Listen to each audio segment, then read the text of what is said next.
우리가 인생을 시작한 것이 우리의 의지에 따른 것이 아니었습니다.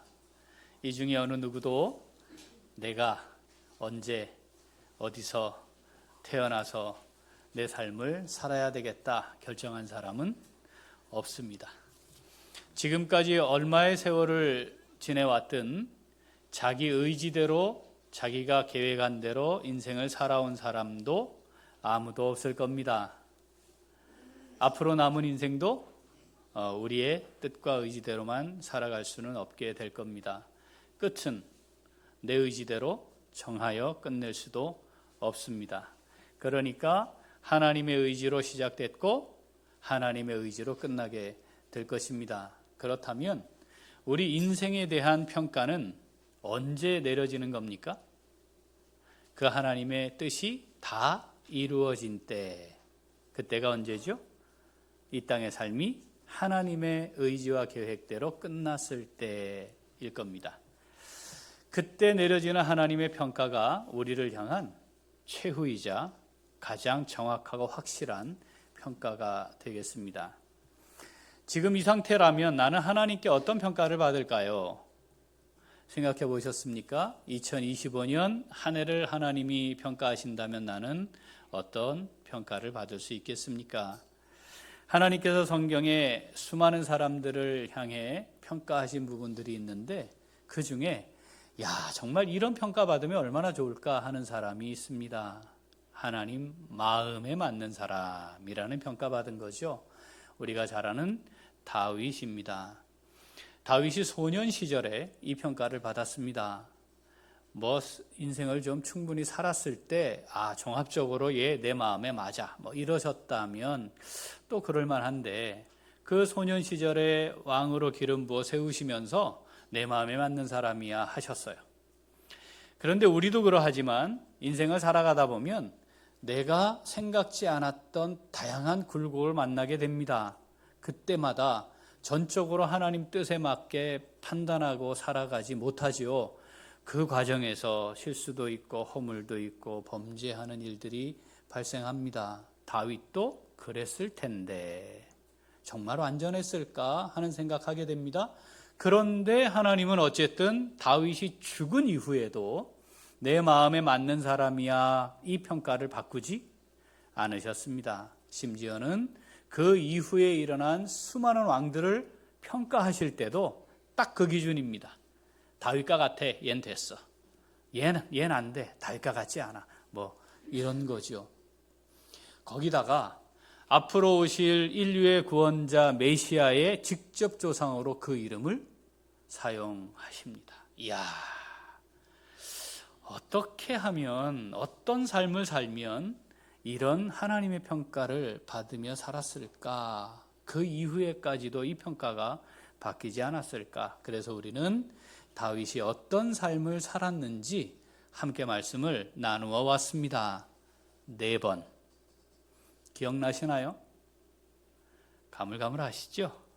정리해 보겠습니다. 자, 우리가 4번에 걸쳐서 말씀을 살폈는데, 자막 띄워주시죠.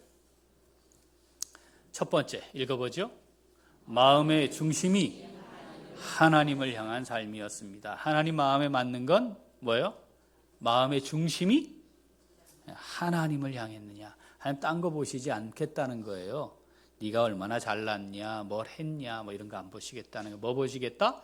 마음의 중심이 하나님을 향했냐. 자, 두 번째, 사랑으로 충성하여 인정받는 삶이었습니다. 하나님을 사랑하죠. 그 사랑이 표현은 충성하는 겁니다. 하나님의 뜻에 전적으로 내 삶을 맡겨드리고 그 뜻을 이루기 위해 사는 거죠. 그런 삶은 하나님께도 인정받지만 사람에게도 인정받는다 했습니다. 자, 세 번째, 같이 읽죠.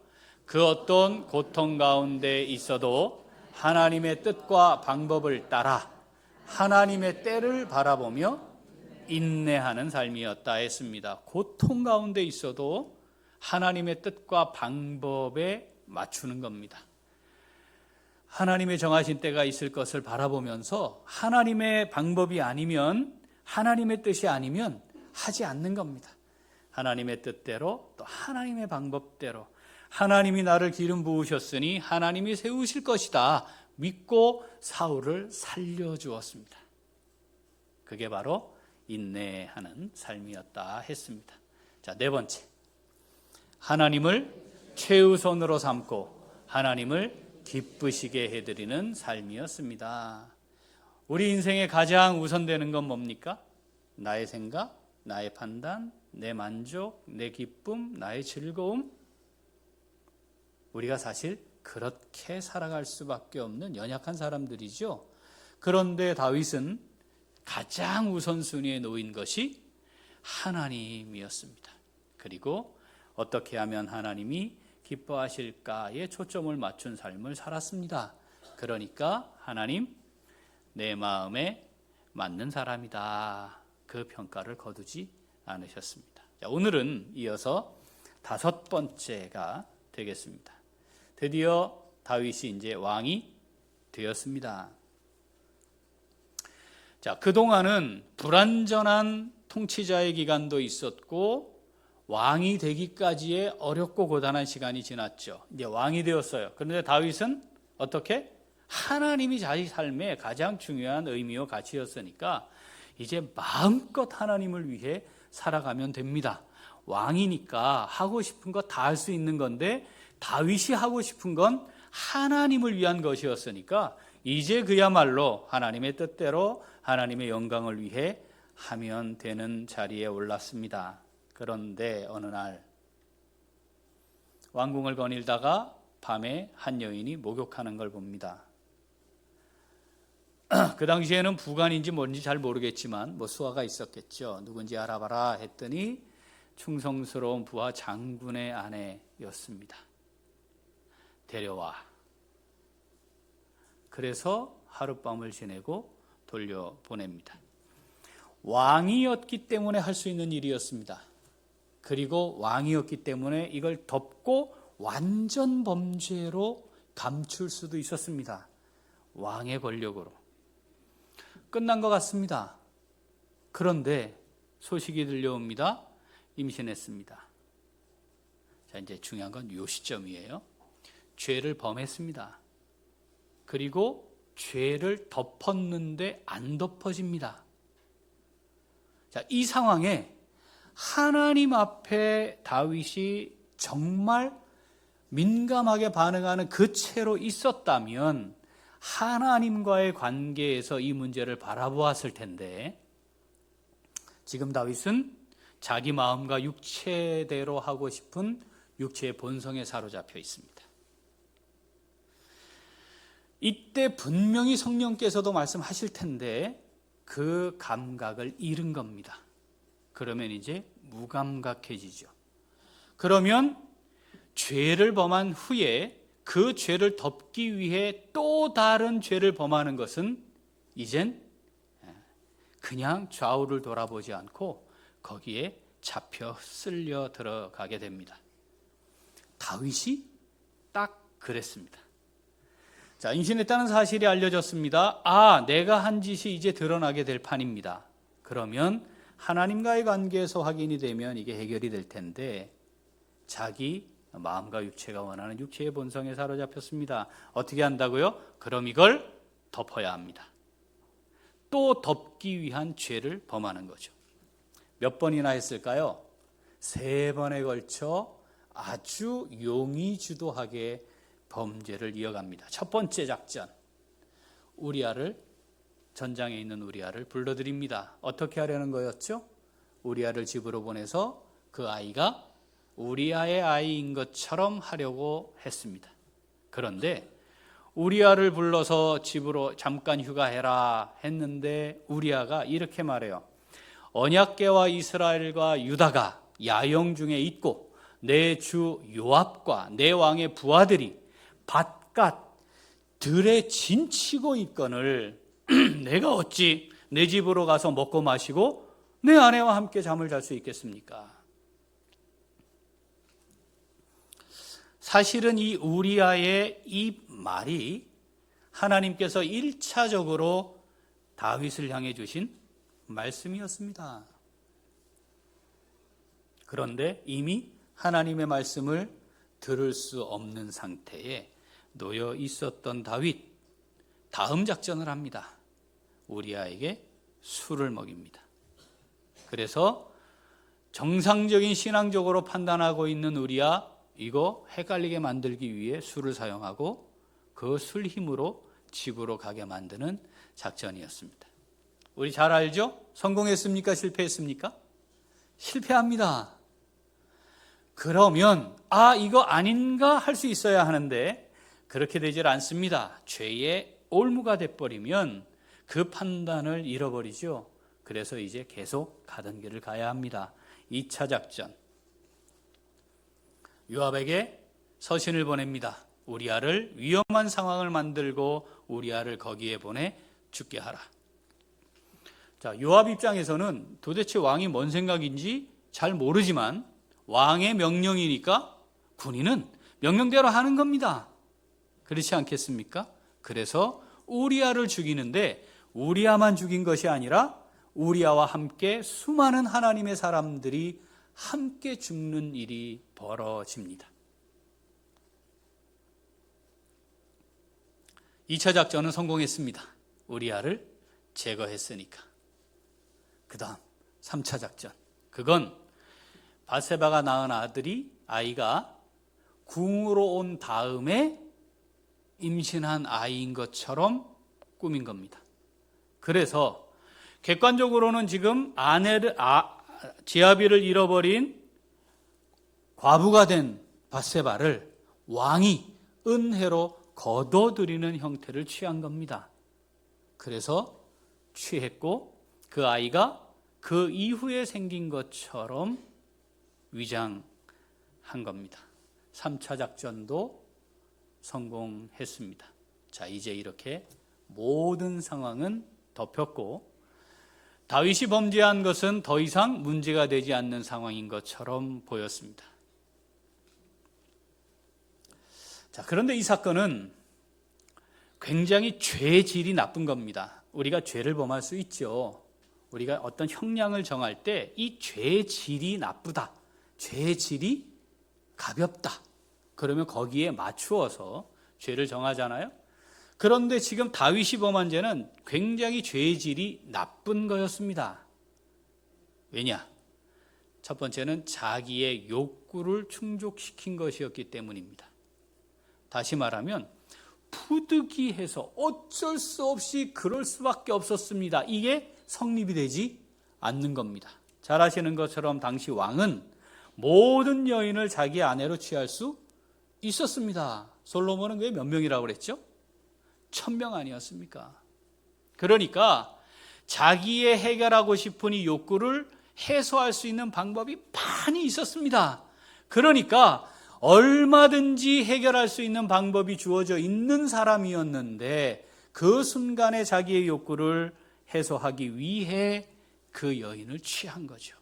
하나님이 인정하지 않는 방식으로 말씀을 벗어난 대로 율법을 어기며, 그러니까 자신의 욕구 충족을 위한 것이었으므로 이건 죄질이 아주 나쁩니다. 두 번째, 하나님께서 주신 직임을 범죄의 도구로 썼기 때문에 이거 굉장히 죄질이 나쁜 겁니다. 하나님이 다윗을 왜 왕으로 세우셨나요? 하나님의 뜻을 이루도록 하기 위한 거였습니다. 내 마음에 맞는 사람이라 저가 내 뜻을 다 이룰 것이다, 이 선언이었죠. 그러니까 다윗이 왕이 됐다는 것은 하나님이 나를 하나님의 뜻을 이루기 위해 나를 세우셨으니 하나님이 세우신 이 자리에서 나는 하나님의 뜻을 위해 살아가야 한다. 사실 그가 왕이 될 때까지 정말 진심으로 그 마음으로 살았습니다. 그렇지 않았나요? 그런데 정작 왕이 되어 그 힘과 권력이 주어졌을 때 그 힘과 권력을 가지고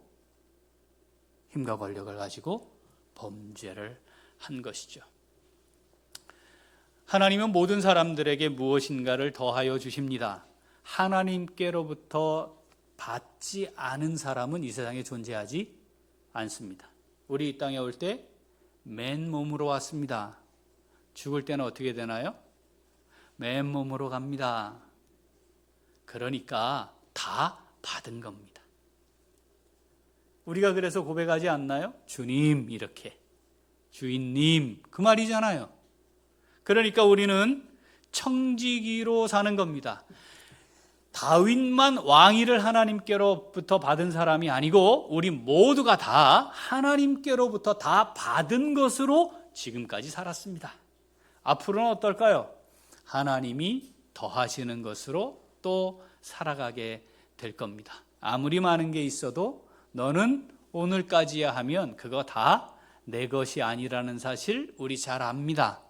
그런데도 내가 주인인 것처럼 살아가는 어리석음을 범할 때가 있는 거죠.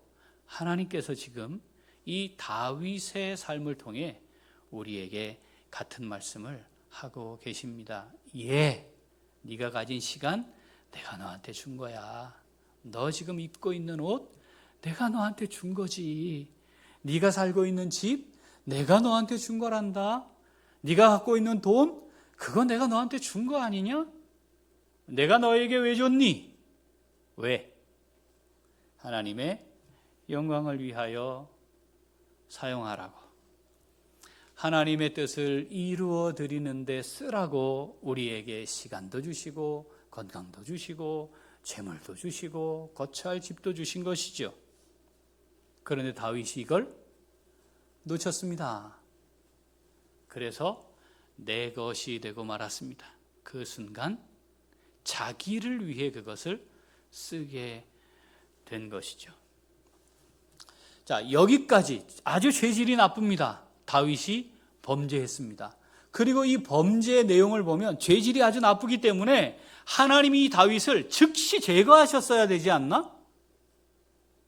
아니 사울은 지금 다윗이 범한 죄에 비하면 정말 별거 아닌 것 같았는데 사울은 하나님이 내치셔 놓고, 아니 다윗은 이런 어마어마한 죄를 지었는데 어떻게 하나님 이 다윗이 자기 마음에 맞는 사람이라는 걸 바꾸지 않으셨을까?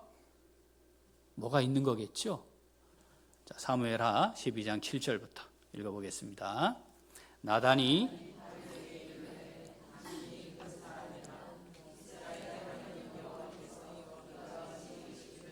내가 너를 이스라엘 왕으로 기름 붓기 위하여 너를 사울의 손에서 구원하고 내 주인의 집을 내게 주고 내 주인의 아내들을 내 품에 두고 이스라엘과 유다 족속을 내게 맡겼느니라.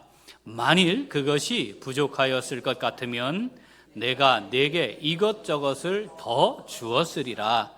그러한데 어찌하여 내가 여호와의 말씀을 업신여기고 나보기에 악을 행하였느냐?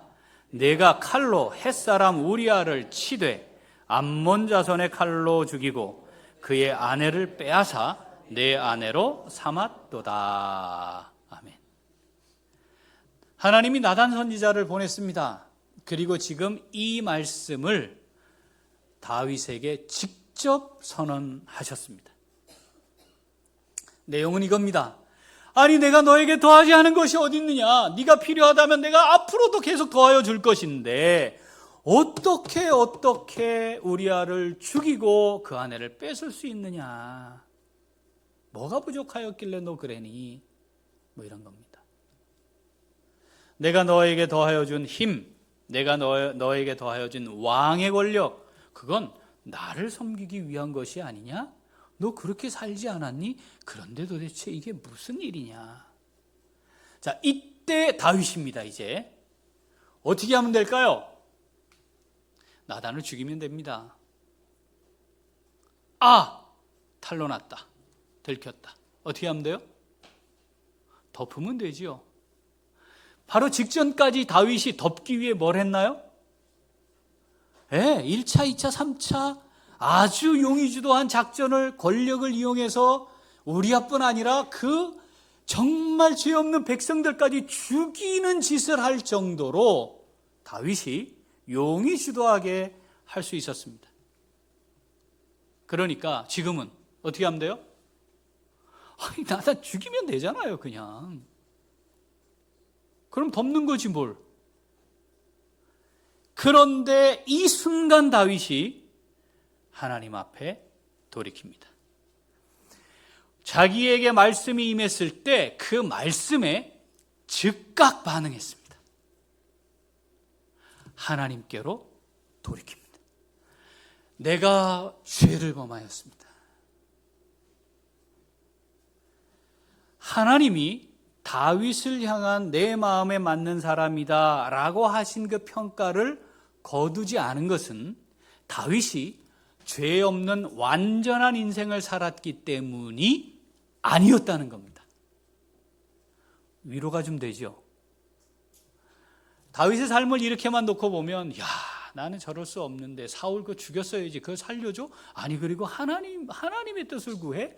아니 지 기껏 왕이 돼가지고 와가지고 그래 그 성전 짓겠다고 야 도대체 이 사람 정말 나는 이렇게 못 살 텐데 뭐 이런 마음이 들 수 있어요. 그죠? 그런데 야 이런 죄를 지어? 다윗이 이런 죄를 지을 수도 있어? 위로가 좀 됩니다. 아 그렇구나. 그런데 하나님은 다윗을 향한 평가를 바꾸시지 않는구나. 그런데 한편 다윗이 그렇게 죄에 사로잡혀 죄를 향해 달려가고 있다가 하나님 말씀이 딱 임한 순간 바로 그 말씀에 반응을 하고 자신의 삶을 돌이킵니다. 다윗이 그런 범죄자인데도 하나님 마음에 맞는 사람이라 평가하셨다는 것에는 위로가 되지만 한편으로는 말씀에 이렇게 민감하게 반응하고 돌이켜 하나님 말씀대로 행하는 것에는 우리에겐 경고가 또 되죠. 나는 하나님 말씀 앞에 이렇게 반응하지 못하고 있는데 나는 하나님 말씀이 임할 때 반응하고 돌이켜 나아가며 다시 그 말씀대로 순종하며 사는 것이 안 되고 있는데 이 생각이 들면 이 말씀은 우리에게 또 동시에 경고가 되기도 합니다. 사랑하는 우리 귀한 식구들, 다윗이 하나님 마음에 맞는 사람이라 평가를 받은 것은 죄 없는 사람이었기 때문이 아닙니다. 어쩌면 나보다 훨씬 더 악한 죄를 지은 사람이다, 죄질이 아주 나쁜 짓을 한 사람이다, 그렇게도 평가할 수 있는 사람이었습니다. 그러니까 하나님이 우리를 보실 때도 같이 보세요. 그런데 우리에게 뭘 원하시는 거냐면 돌아와. 계속 가면 안 돼. 그럴 수 있는데 돌아와. 이렇게 말씀하시는 거죠. 그리고는 뭐라고 말씀하시는 거예요? 그렇게 돌아오면 내가 그거 다 잊을 거야. 그래서 내가 다윗을 향해 내 마음에 맞는 사람이다, 이 평가 바꾸지 않는 거란다 라고 우리에게 말씀하시는 거죠.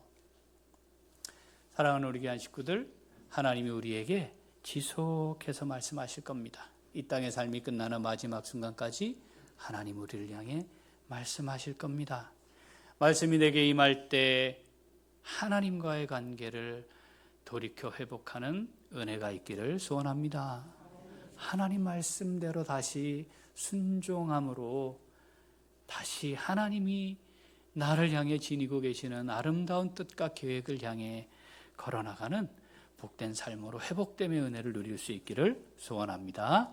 자, 오늘 말씀을 통해 하나님은 우리에게 내 마음에 맞는 사람이란 이런 거야, 그런 삶은 이런 거야 말씀하세요.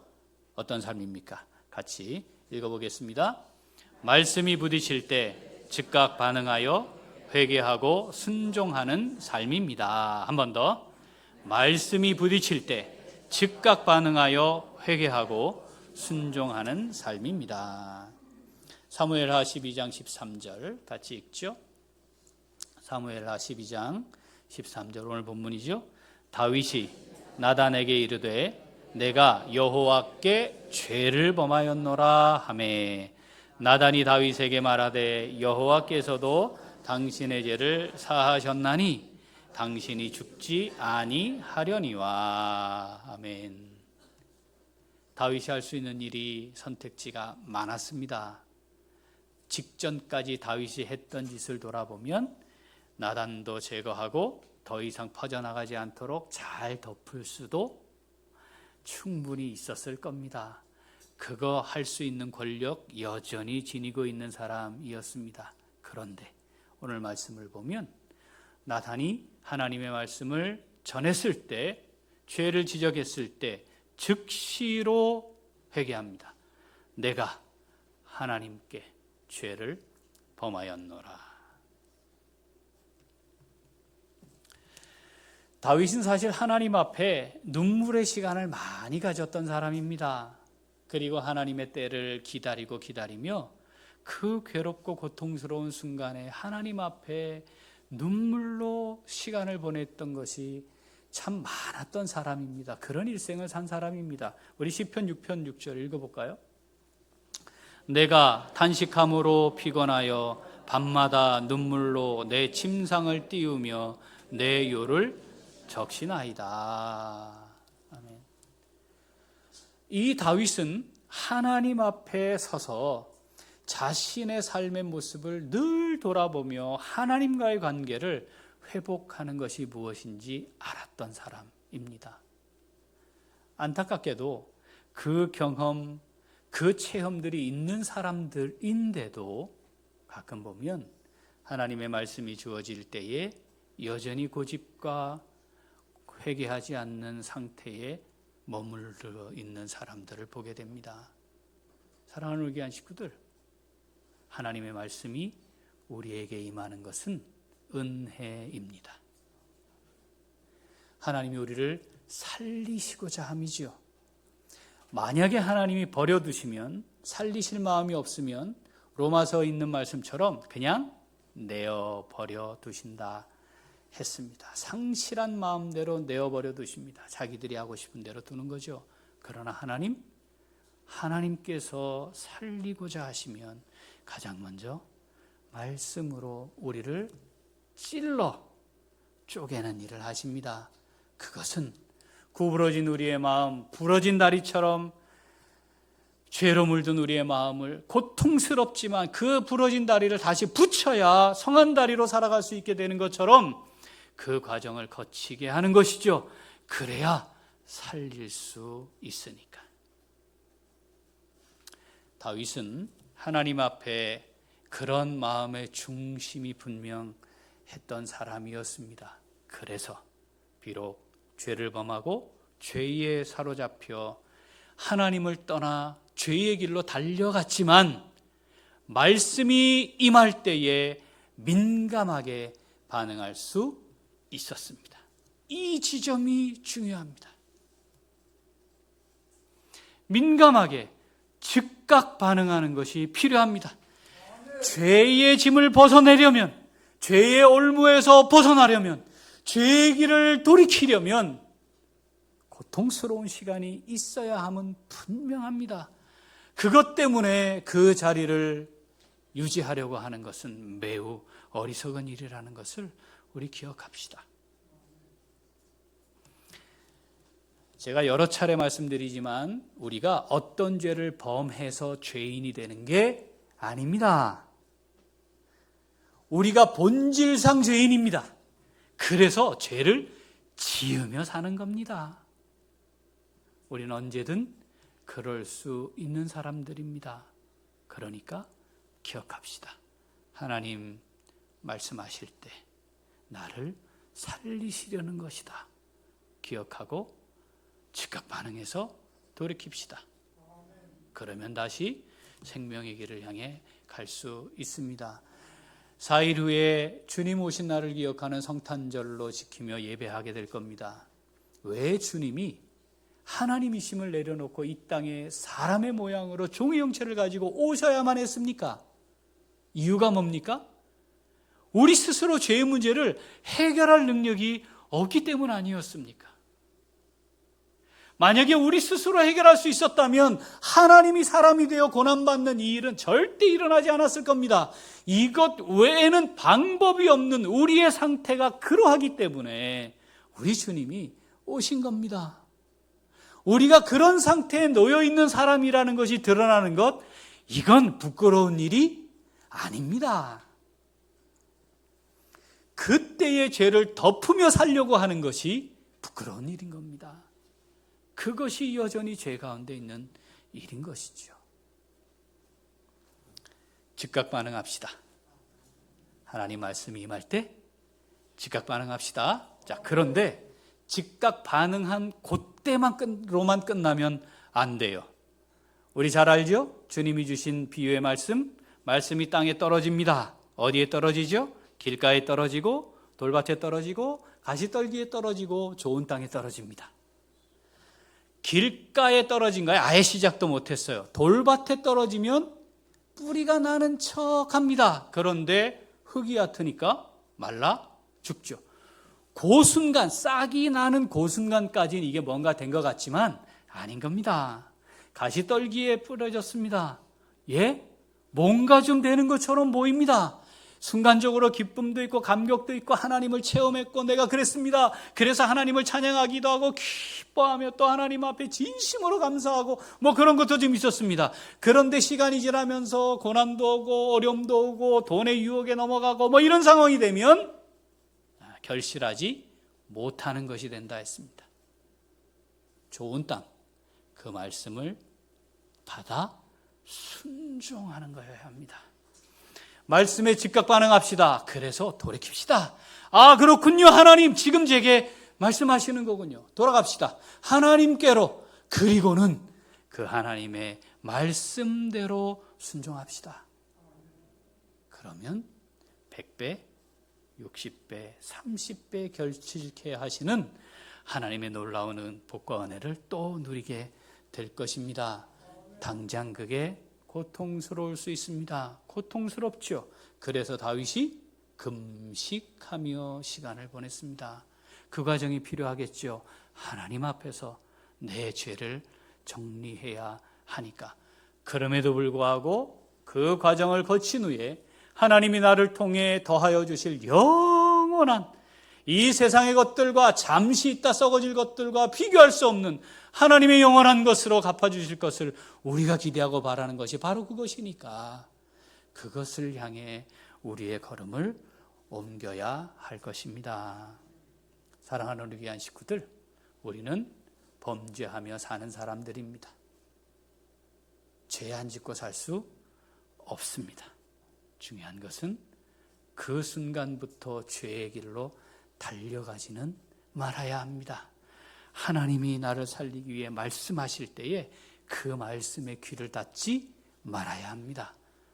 그 말씀 앞에 즉각 반응해서 주님께로 돌이켜 가룟 유다처럼 그렇게 끝나는 인생이 아니라 베드로처럼 범죄했으나 회개하여 오히려 하나님의 위대한 역사에 멋지게 쓰임받는 사람으로 다윗처럼 그렇게 하나님 앞에 하나님 마음에 맞는 사람의 이름이 바뀌지 않는 하나님의 아름다운 평가를 받을 수 있는 사람으로 우리의 남은 삶을 하나님 앞에 믿음으로 멋지게 살아갈 수 있는 우리 모두가 될 수 있기를 소원합니다.